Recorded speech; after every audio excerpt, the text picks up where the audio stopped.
Halo, saya Gede dari Online D7. Nah, pada video kali ini saya akan sharing tentang investasi. Apakah sebaiknya kita investasi di capital gain atau di cash flow? Nah, ini menarik banget karena banyak banget ternyata yang nanya kepada saya, Pak, kalau saya invest di sini bagaimana cash flow-nya? Kalau saya invest di sana bagaimana dengan kenaikannya? Jadi saya mau jelasin apa sih bedanya nanti cash flow dan capital gain, dan saya akan jelaskan juga kapan kita sebaiknya cash flow, kapan sebaiknya capital gain, dan ini dari pengalaman saya pribadi seperti itu ya. Jadi saya nggak mengatakan ini yang paling benar, ini yang paling tepat, paling hebat, paling dahsyat, nggak juga. Saya mengatakan ini yang saya lakukan seperti itu. Nah teman, sebelum masuk ke materi saya pengen sharing dulu gini, bahwa banyak orang berpikir bahwa investasi itu adalah sebuah cara cepat kaya, cara tidur juga dapat duit instan, nggak usah ngapain, nggak. Sebenarnya investasi nggak gitu juga gitu ya. Investasi itu sebenarnya adalah bagaimana caranya kita bisa menggandakan uang yang telah kita dapatkan. Artinya kita harus punya dulu uangnya baru kita investasikan. Banyak orang berpikir oh investasi artinya saya taruh 1.000 besok jadi 10 juta, yang nggak juga gitu loh. Nah, kalau misalnya Anda pengen sebelum berinvestasi, saran saya Anda naikin dulu lah income-nya gitu. Jadi ketika Anda berinvestasi, hasilnya pun Anda bisa lihat signifikan gitu. Jadi jangan Anda berpikir, oh saya punya uang 1 juta, saya mau invest supaya minggu depan jadi 10 juta ya. Itulah yang membuat orang-orang jadi banyak tertipu investasi bodong. Nah, jadi step awalnya saya sarankan Anda naikin dulu income Anda. Kalau sekarang masih UMR ya Anda naikin dulu lah. Dan caranya gimana sih naikin income? Gampang banget. Jadi saya punya sebuah ebook nih, ebook tentang bagaimana caranya mendapatkan 40 juta hanya dengan bekerja selama 5 jam. Sekali lagi ya, ebook bagaimana caranya mendapatkan 40 juta tapi Anda ya harus bekerja tentu saja. Tapi kerjanya nggak usah lama-lama deh, 5 jam aja. Nah, ini adalah sebuah ebook yang saya tulis sendiri dan saya sharing pengalaman saya sendiri. Jadi ini benar-benar udah proven, udah saya buktikan dan benar-benar bisa.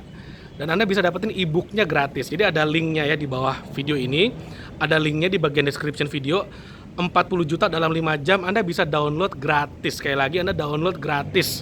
Sampai kapan gratisnya ya? Sampai saya berpikir oke, kayaknya udah cukup nih, udah banyak yang download, saya akan hapus. Makanya mendingan Anda download sekarang selagi masih bisa. Anda download gratis.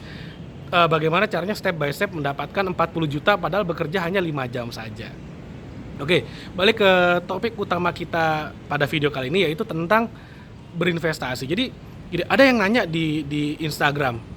Jadi pertanyaannya sebenarnya simpel banget, Pak. Saya punya uang sebesar sekian juta, sebesar sekian, dan saya ingin invest di emas karena uangnya baru saya akan pakai sekian tahun lagi. Menurut Bapak bagus nggak sih invest di emas untuk dalam jangka waktu sekian tahun? Nah, saya harus sampaikan gini. Investasi itu ada dua, yaitu yang pertama invest di capital gain, dua invest di cash flow. Bedanya apa sih? Capital gain itu yang harganya naik. Contoh, sekarang harga tanah nih, misalnya 1 juta per meter, misalnya aja 1 juta per meter, kita beli. Lalu kemudian 2 tahun lagi, 3 tahun lagi harga tanahnya jadi 2 juta per meter.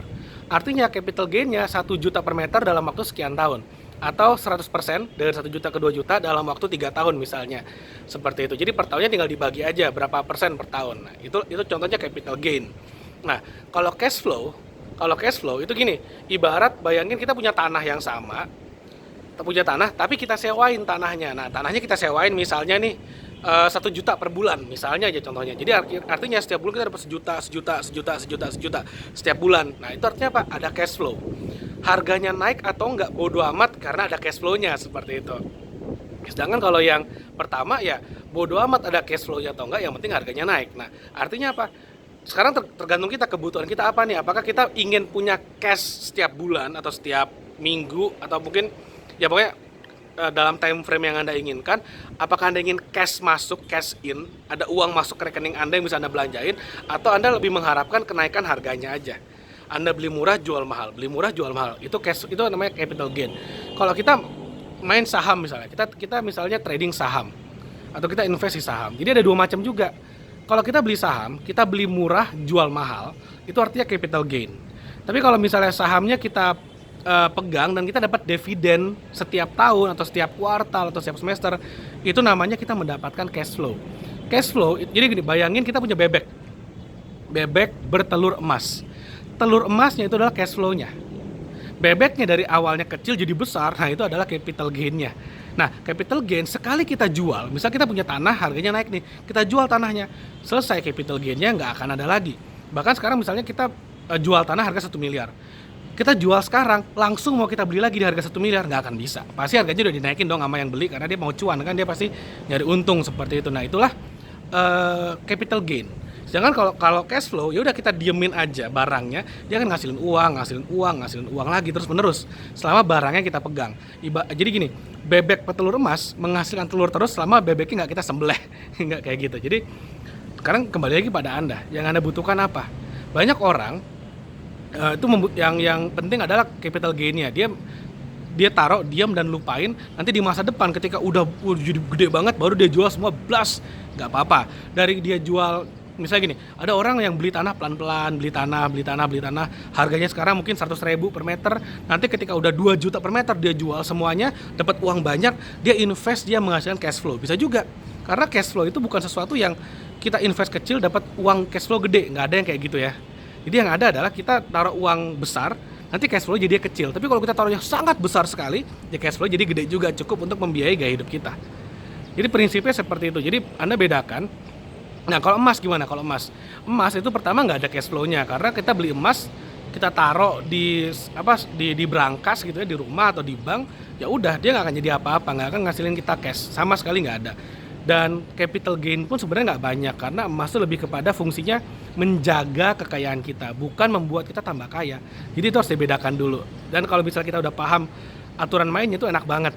Kita akan beli emas jika terjadi apa, kita akan jual emasnya ketika kapan, kita beli saham capital gain itu kapan, kita akan trading saham untuk capital gain kapan, lalu kita akan tahan saham untuk cash flow-nya kapan, itu enak banget.